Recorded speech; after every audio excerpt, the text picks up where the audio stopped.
On Wednesday, we will remember the September 11th terrorist attacks 23 years later. The Flight 93 Memorial in Somerset County is preparing to host ceremonies to keep the memories of those that lost their lives in the fight against terrorism.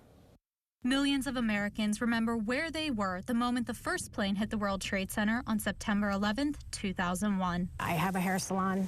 I had clients in the room and we're watching the Today Show and we're just staring at the TV. I remember coming out of the bedroom and my ex-boyfriend's mother was crying and I was like, what's going on? And I saw what was happening on TV. But for the youngest generation, the events of 9/11 are only something they learn about in history classes. September 11th is one of those days that is frozen in time. And for those of us that lived through it, it is this deeply rooted memory. And we have to continue to share that memory. So what we have is a lived memory, but the next generation will have a shared memory. To help keep history alive, the Flight 93 Memorial, dedicated to the passengers and crews aboard United Airlines Flight 93, the fourth of the hijacked planes in the terrorist attacks, will have a moment of remembrance to honor those lives lost.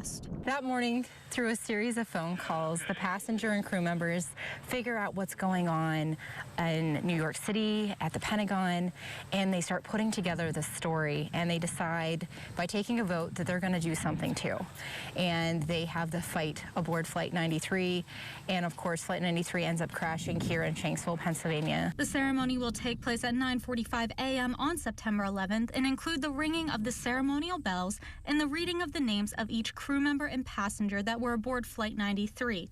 But visitors to the memorial hope that in remembering the tragedy, we can also remember the lives saved. I would just want them to look online or wherever and watch everything that happened that day and really focus on how many people were lost or how many people weren't lost because the towers weren't full, the planes weren't full.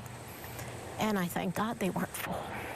Hostetler says if you plan on attending the ceremonies, arrive at least an hour early, know what items can and cannot be brought into the memorial, and be prepared for the weather as the ceremonies will take place rain or shine. In Shanksville, Olivia Bosser, WTAJ News.